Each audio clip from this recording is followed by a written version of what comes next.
In COMOSYS, there are several ways you can create rebars, and one of the ways is to create it completely manually by showing all the points.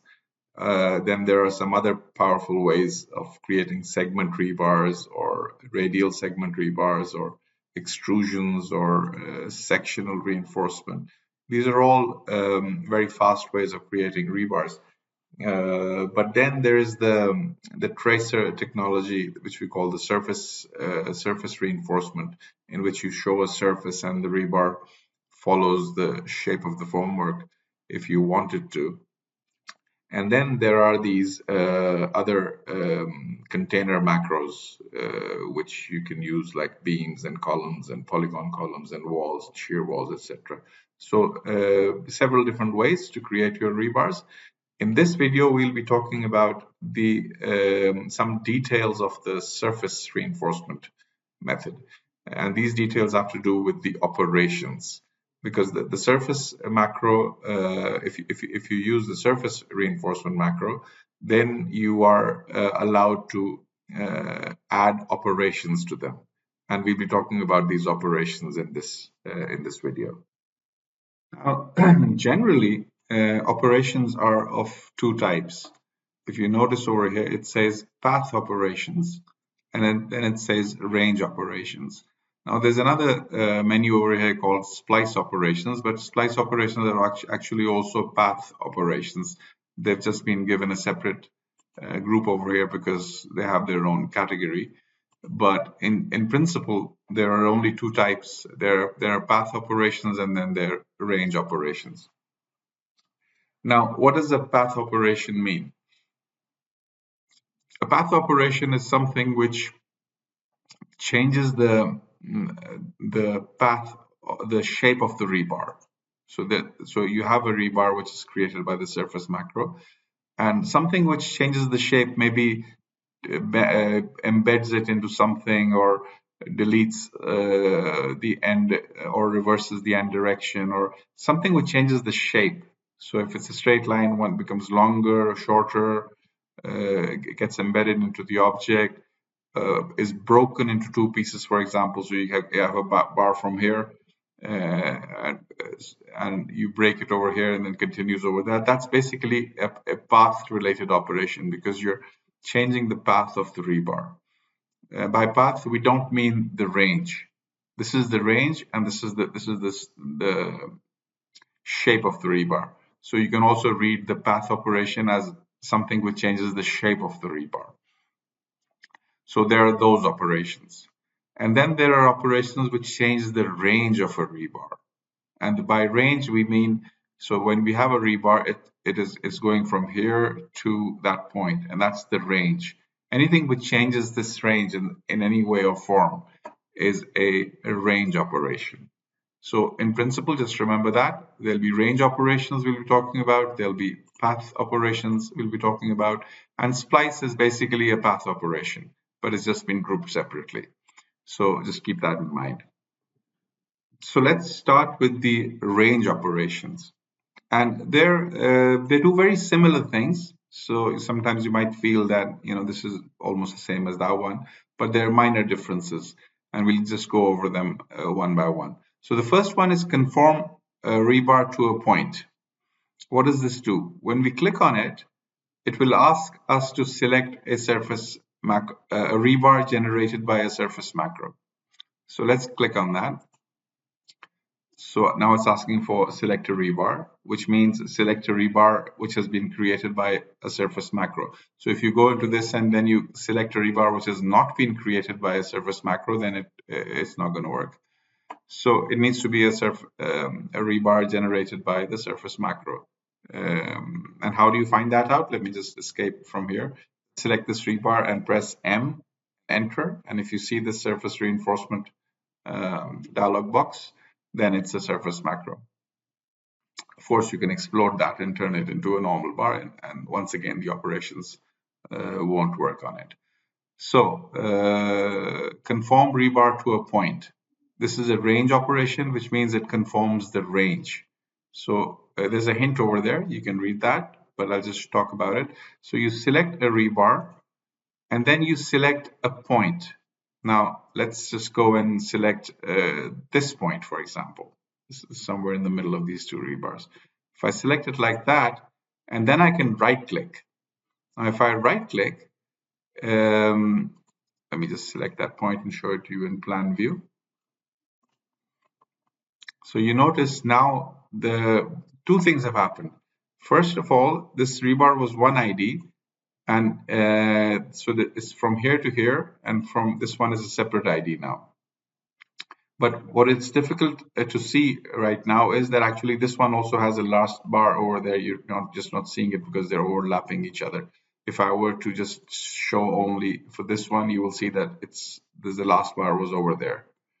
So let's turn all of them on again.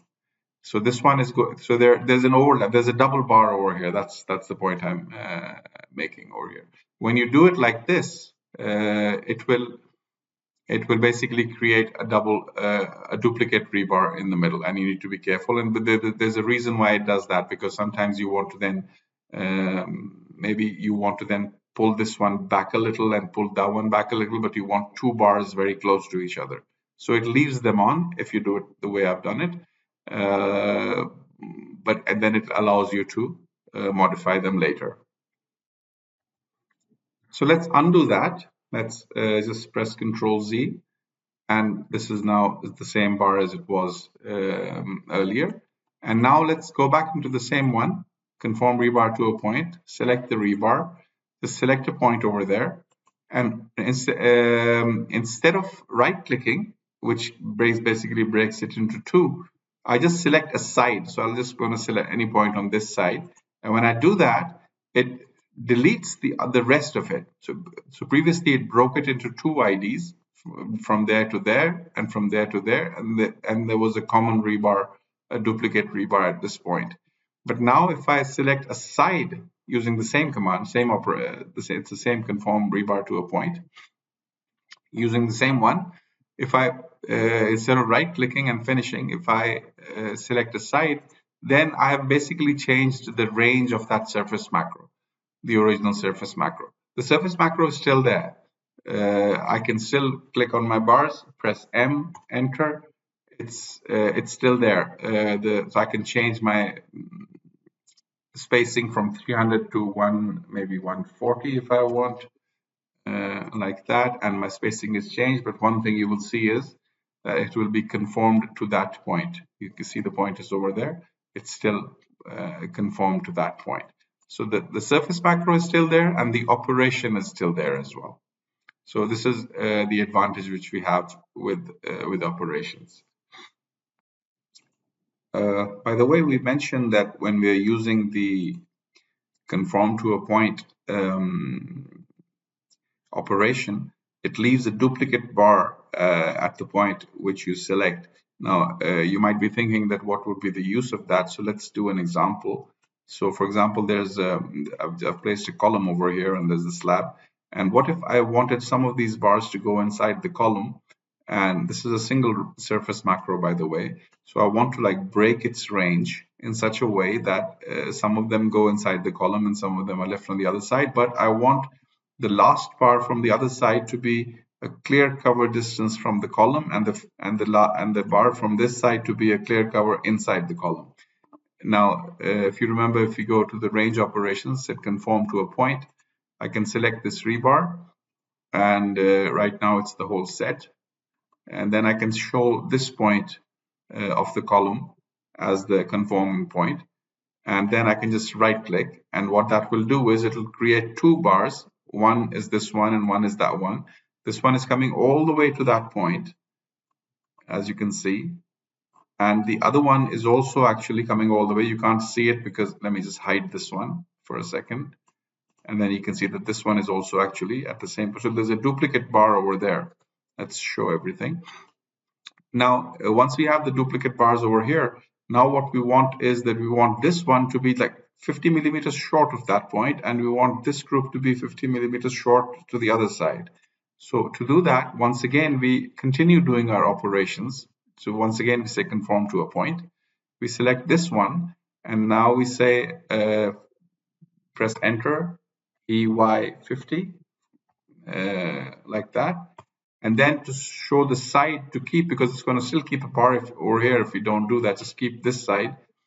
And once we do that, you will see that this bar group is now conformed to 50 millimeters away from the face of the column. And now we can do the same thing to this bar group. And this time we select that point and we say dy minus 50, like that. And we say keep this side. So now what we have is, what we've done is we've broken the surface macro into two parts, two ranges, in such a way that this one is the exact kind of a clear cover distance from that face, and this one is a clear cover distance from that face. You might be needing this depending on it. There might be a hole over here somewhere, or the needs could vary. The different situations will require you to do different things. But just saying that if the question is that why does it leave the middle bar as a duplicate, the common bar as a duplicate, there could be a reason. You might later want to have both bars slightly shifted. That's the reason why the default operation is the default behavior of this conform to a point is like that. And since we just did that example, I've just undone that. Once again, it's a single bar. But since we just did that example, I'll show you another operation which does the same thing in a single go. So what we did was we conformed first, and then we conformed again, that one 50 millimeters above and the other one 50 millimeters below. All that can be done with a single operation as well. This is called conform offset rebar to a point. This one has a setting as well. So not all operations have settings. So if you press the shift key, some of them don't give you anything. This one, if you press the shift key and click it, it gives you a little dialog box. So just be aware of that. Some of these operations have their own settings. And this one has a setting of the offset of 50, which I just did dy plus 50, and then I did dy minus 50. So it has that offset, and you have the option of either choosing a direct point or a physical point, which is one of these yellow points which you can create, or by just selecting a point on this on the screen. So I've chosen that at the moment. I'll just say OK. So let me go and use that operation. So let me just select the entire surface macro and then show it this point. And when I do that, immediately what it does, it breaks it into two in such a way that this one is 50 millimeters from that point in this direction, and the other one is 50 millimeters above that point. So what we just did in 3 steps, it has basically done this particular operation, conform and offset a rebar to a point. So this one was just conform a rebar to a point. This one is conform and then offset. And as far as the amount of that offset is concerned, you can give it to be 50. The other one gives you more flexibility in the sense that if you wanted the inside one to be 50 and the other one to be 75 or something, you could have done, you would need the extra steps. But this particular one, conform offset to a point, will just give you that that option.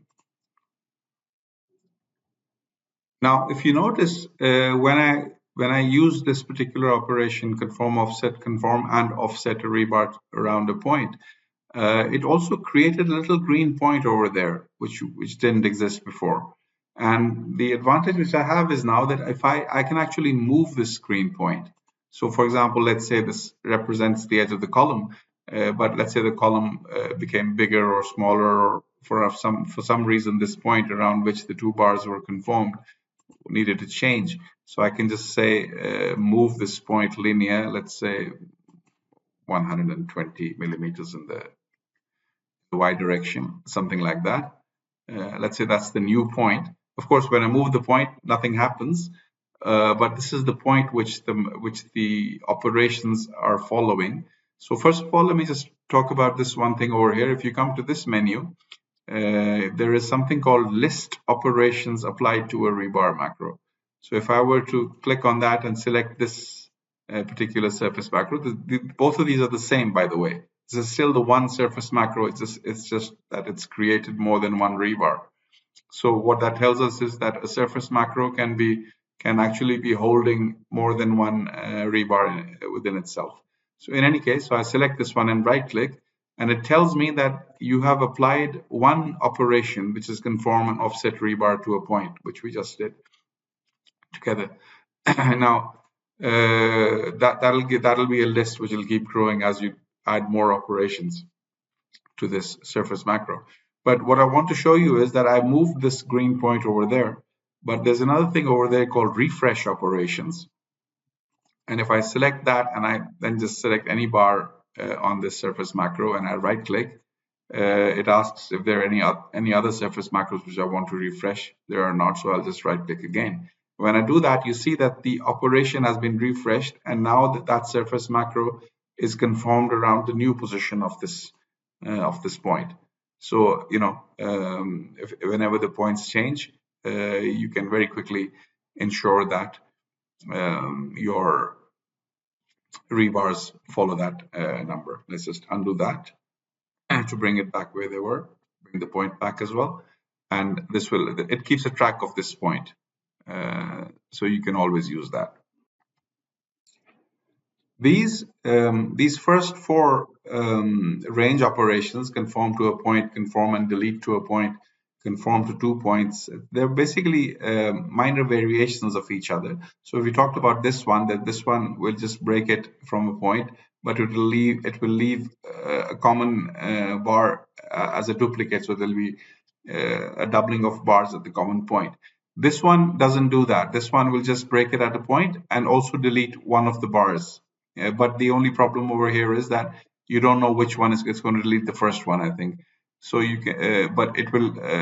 So if you don't want that extra bar over there, then you can just directly use this one. So if I use this one, for example, I can just select this one, and I can select a point like that, and then right click, and it will be conformed to that point. But it will be conformed in such a way that there's no duplication of the rebar over here. So this is like a minor variation on the first one. Let me undo that. The third one is conform to 2 points, which is once again it's like the same command being called twice. This one, what you do is you pick the operation, you select the rebar, and then you can show it 1 point and then 2 points, and your surface macro gets limited. The original definition was from here to there, but now it's limited to that range only. Once again, another minor variation of the conform to 2 points command. So we saw this one, then we saw the conform to 2 points. And then there's this one, which is conform and delete to 2 points. So this one will just bring it exactly to the limits. The range will be brought to those 2 points. But this one, although you will choose the 2 points, so let's do it, for example. So let's select this rebar, and let's select this first point over here, and then let's select this last point over here. So I'm going to select this one and this last one over here, just before the column. But what it's done is, initially the first one which I showed you actually had a last bar over here and a last bar over here. But this one has deleted the bar which comes exactly at that point, and basically started the spacing after that. When would you need this? You would need this if there was already a bar over there and you wanted this one to just approach it, but a distance which is a spacing away from that point. Now let's talk about another range operation. If you remember, range operations were all to do with the range of the rebars. So all the conforming which we've been doing so far, this one conform to a point, conform and delete to a point, conform to 2 points or whatever, or offset, conform and offset to a point. All those, if you notice, are basically not changing the shape of the bar. It's just they're changing the range, whether it's going from there to there or from there to there, or does it need to be divided into 2 steps from there to there. That's all it's been doing. So it's an operation on the range. Now, another operation on the range which we frequently encounter in practice is when we have beams which go through slabs, for example. So there's a slab and you've got the slab reinforcement. Let's say this is the slab reinforcement. But then you have beams which are going along in the same direction as that reinforcement. And if you see over here, let me just select it like that. Show, let's say show only. Let's just look at it from the side like that.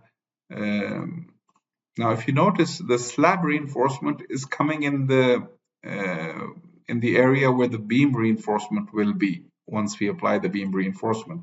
We've got the slab reinforcement coming like that, and we don't want it to actually go through those areas where the beam reinforcement will be, because once we apply the beam reinforcement, for example, if I were to just click on this one and right click, you see that the beam brings its own reinforcement, and we don't want the slab reinforcement to be at that point. Let me undo that. Let's turn it like that. So what do we need to do? If we were to do it manually, what we could do is, if we also wanted to maintain the surface macro, we would do this through multiple operations of conform to a point or to 2 points. We would break it. We would break it, for example, from here to the start of the beam, offset it back by a clear cover, and then another break from the other face of the beam, and then delete the one which is inside the beam, and then do it again for this beam and that beam and that beam. So it'll be like maybe about 10 operations to basically remove all the longitudinal bars of the slab, which are occupying the same space which the beam does. Now, another way of doing it is, once again, in the range operations, we have this operation called conform rebar macros to formwork objects. This will basically attempt to do what we just described. So what you do is you select this. It asks for the surface macro rebar. So it's this one. You can actually select more than one surface macro, because it's still asking you to select another one if you want. You right click. Now it asks for the objects to be conformed to. These are the beams basically. So what you do is you select the first beam and then you right click to confirm it. Then you select the second beam and then you right click again to confirm it. Then you select the third beam and you right click again to confirm it. And then you right click one final time, because there are no more beams left. And let's just do that. And when you notice once we do that, let me right click and finish the command and look at it from the plan view. You notice in a single step, it has done all the multi-step conforming of that. It's broken the ranges of that single surface macro into 4 rebars now, going from that point to that point. And the beautiful thing is that this is still the surface macro. This is not like an exploded version of the surface macro. If I were to just select on any one of these bars, press M and enter, we'll see that the surface macro is still alive. And for example, if I were to change the spacing from 300 to 100, you will notice that it still respects the location of the beam. First of all, it applied it to all the 4, but because it remembers that. So the lesson which we are learning from this little experiment is that a surface macro can be holding more than one rebar IDs. So there are 4 rebar IDs, but they all belong to the same surface macro. But that surface macro now has an operation on it, which is conformed to objects. A surface macro can have multiple operations on it. I can now go in and further divide this one. I can use the range operation of conform rebar to a point. On this last piece, for example, if I wanted to, I could just say, just break it from this point and keep this side. And now it'll be, it's broken up into 2 parts like that. What I mean to say is that you can continue adding more operations to the same surface macro. If I were to go in here and say list my operations and select this surface macro, it says that this surface macro currently has 2 operations on it. One is conform to objects and the other one is conform rebar to a point. So it's a very convenient way of working with the surface macro. Let's undo the last one. The last operation which we did. Now the operation doesn't exist. But one more thing which I can show you at this point is that, for example, if this beam was to change a bit, let's say it's not 600 millimeters wide anymore, it's 300 millimeters wide now, like that. So it's narrower, this beam. But the surface macro, it doesn't immediately get triggered. The operation doesn't immediately get triggered. All you need to do is just say refresh operations and go to click any one of these, right click, and then right click again to finish it, and you will see that it is now respecting the new beam. And I would also like you to notice that this is also a range operation. Once again, the shape of the bar, which is a straight bar, the shape didn't change. The length of the bar didn't change. There was no hook added. There was no embedment or of any sort. All we are doing is playing with the range. And that therefore, this is a range operation. Of course, the bottom reinforcement of the slab in the same direction would also be confirmed using the same technique. So you will remove both the top reinforcement and the bottom reinforcement from this area where you have the beams. And then once you've done that, you can go to your beam macro and just put your beam reinforcement in there. But it'll be a clean area because the slab reinforcements have been removed from that point. So very convenient and very easy to use. Now let's look into another range operation. So let me just put the surface macro on the top reinforcement of this slab. Select the slab, right click again, select the top surface, and then basically just select the main bar direction. So I've got my main bars at the top, and I want also to put bars at the bottom. So let me select the slab again, right click again, and now I want to select the bottom surface. I can't see it because this one is blocking my view. So if I press the control key, I can select the bottom surface while keeping the control key pressed. So I've selected this bottom surface. And once again, I can just show that direction. So let me just choose any 2 points along that direction, like that.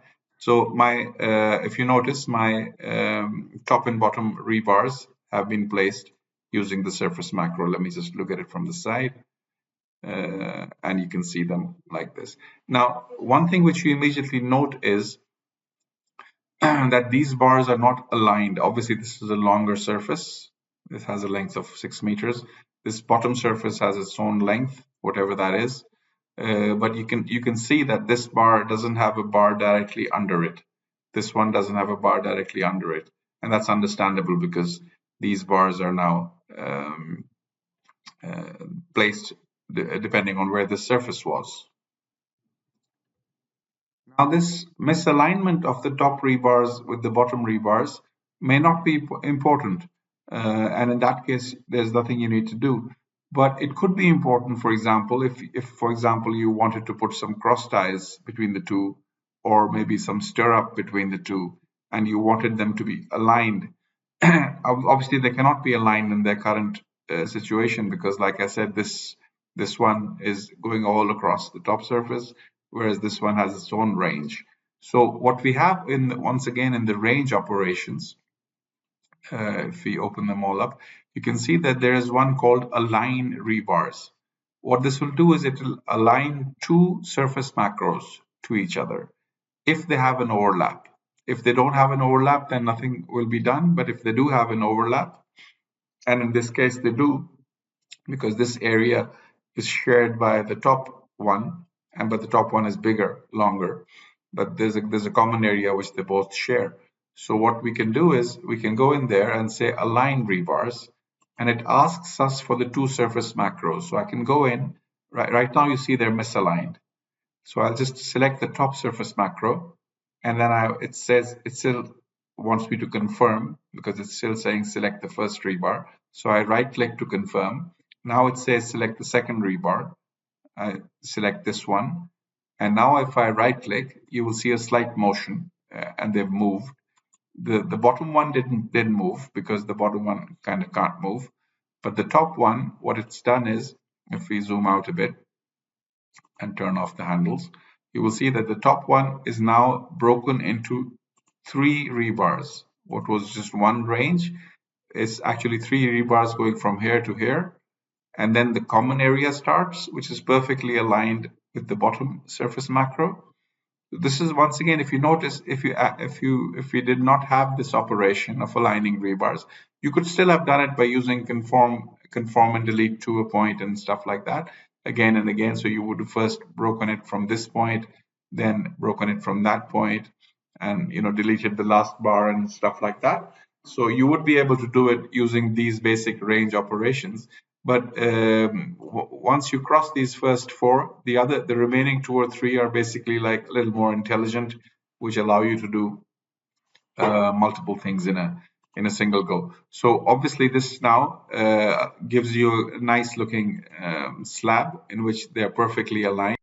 And if you wanted to, for example, put some cross tie between the two surface macros, so if I select this one and right click, you could create a cross tie like that. And once again, select this one and that one, right click. Or if you wanted to put stirrups by selecting bars, you could just say, for example, let's put one in the middle like that, like that, like that, like that, and right click, and you get your stirrup. So if we hadn't done this alignment, then we would be unable to create these nice looking or vertical cross ties and stirrups. But the fact that we have an operation which does that for us is very convenient. Now, mind you, these are still surface macros. So although this top one is now divided into three parts because it's been aligned with the bottom bar, the middle one is aligned with the bottom middle, and the other two are separated now. But we must remember that the top slab reinforcement is still a single surface macro. So if we select any one of them and press M enter, and go and change the spacing from 300 to 150, the entire surface macro will be recalculated according to let's look at it from the side, like that. So you see that it's been recalculated, but it's also been aligned again because the operation is still inside there. It's aligned once again to the bottom rebars. Of course, the spacings are different, so this one is not, but the ones which the outside ones, actually, I should say, if the spacings are not the same, then the only thing it can align is the first and the last rebar to the first and the last of that, because you could give a spacing which is a completely different number, and then it would be impossible for the others to align. But it would still align the first and the last one. But the point to remember over here is that this is still a single rebar. This is a single surface macro, and we change the dimensioning. Sorry, change the spacing. Then the entire set is recalculated accordingly. Now, there's one operation on the range which says delete the end rebar from a rebar group. What does it mean? First of all, from a rebar group, a surface macro can contain more than one rebar group. So this particular top surface macro, for example, at the moment, contains 3 rebar groups. So when we say delete an end rebar from a rebar group, we can sometimes there is a need for this. You might have an extra rebar and you might not want it, so you don't want the last one. So whenever you don't want the last one or the first one, this operation is not for intermediate bars, only the end bars. So whenever that is, all you need to do is just select the operation and then just click on that particular rebar ID and it's going to disappear. And from this side, if you want this one to disappear, for example, this one, and you can once you've made the last one disappear, then you can keep clicking and make the others disappear as well. But it always needs to be an end bar. You cannot, for example, click on the middle bar. And you can do this. So this will allow you to further reduce the range if needed. That's also an operation. Let me just undo all that. So that would basically allow you to delete the last bars. And like I said, that's occasionally that is a requirement. It can become a need because the range is such that there's a duplicate bar or something, and you might want to just delete the rebar. Now, if you remember, this was the whole top reinforcement was still the same surface macro. So if I pressed M and enter, and if I made it 150, that 150 would be applied all over the surface macro to all the 3 pieces of the surface macro. But what if I only wanted to apply a different spacing to this one piece? I don't want to apply the 150 spacing to the entire surface macro. But we normally the spacing is not an operation related thing. It's the parameter of the surface macro itself. So the only way to do it is to go into the surface macro and change it, but that's going to change the spacing for all of these. So in those cases, we have a special operation, which is actually also a range operation. But it's a special kind of a range. That's why it's not in this group, because it's a spacing related one. So you come to these utility operations over here, and inside over here, there's something called edit rebar data. And what this will allow you to do is select an individual one from these three, which are all part of the same surface macro. So for example, let's select the first one. And this one will allow you to change the spacing, for example, to 150. Or the diameter, for example. You can even change the diameter for that particular one. So let's change that as well. Let's change that from 20 to 10, for example, and or slightly bigger, maybe 16. And okay, and now you will see that only that rebar is 16 diameter, and only that part of the surface macro has a spacing of 150. If I were to go in and go into the surface macro, press M and enter, and change this one to 400, for example, what will happen is that the whole surface macro will run again. The three pieces will be there because they're being aligned to the bottom one, but the 400 spacing applies to these two only, and the third one, although initially it will make the third one 400 as well, but then the operation which is in the surface macro. So let's see what we've done. If you were to go in there and say list operations and click on this bar and say right click, it will say that you have aligned this surface macro has two operations on it. You have aligned, the first one was the alignment. If you remember that one was aligning the surface macro with the bottom surface macro. And the second one is edit the diameter and spacing of a rebar. So two things will happen if this surface macro runs again. The alignment will be done once again, and the diameter and the spacing of this particular ID will be done again. Of course, you could have another. Let's go in there and let's try this one again, and this time let's try it on this particular one. And for this one, let's make it even a different one. Let's make it 10 millimeters, and let's make the spacing. So the other one was 150. I can make this 75, 10 millimeters, and say okay. So this one is now 10 millimeters, 75 spacing. This one is whatever, 16 millimeters at 150 spacing, and the original surface macro is 400 spacing. So if I were to go in and press M and enter from here and make this spacing of 500 now, it will be done only to this middle section, because although initially it will be applied to all three, but then the operations will bring these two back to whatever the operation said. And now if I were to go inside and say list operations on this surface macro, you will see that there are three operations on it now. The first one is the alignment, the second one is the edit diameter and spacing for this one, and this one, the last one, is the edit diameter and spacing for the third one. And you can double click on any one of them. So if I were to double click on this one, the first thing which we did was, if I just double click on that, I get to that dialog box and I can say, okay, this one also, maybe I'll do a 10 millimeter at 75 as we did the other one. And if I do that, and if I say okay, then those two operations become the same. So you can always go in by using the list operations on a particular surface macro, and you have control over the entire history. The one thing you need to remember is that you can even delete operations. So for example, the only restriction is that you can only if you select this one, for example, and say delete, it's going to delete that last operation.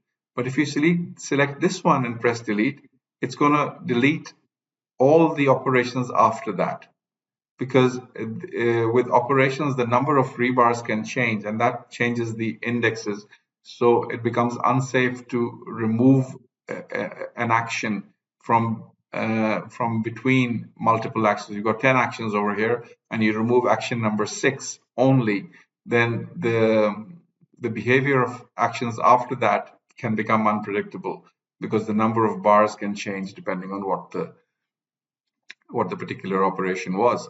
So what you can do is you can select this one and press delete, and what that will do is it'll delete all the operations from that point onwards. So let me just do that. Let me press delete. It says, do you want to delete the last two operations? I'm going to say yes, and I'm going to say okay. And we're basically back to the original. Only the alignment is there now. There's only one operation left, and that is the alignment with the bottom surface macro. So those, in summary, were the operations on range, which we talked about one by one. And in the next video, we're going to discuss the operations on path, and we'll incorporate not only these, but also the splice ones, or maybe we'll do a separate video on that. But basically, both of these are kind of an operation on path. What we've done in this video is talk about the major operations which change the range of the rebar object. So we'll end this video at this point.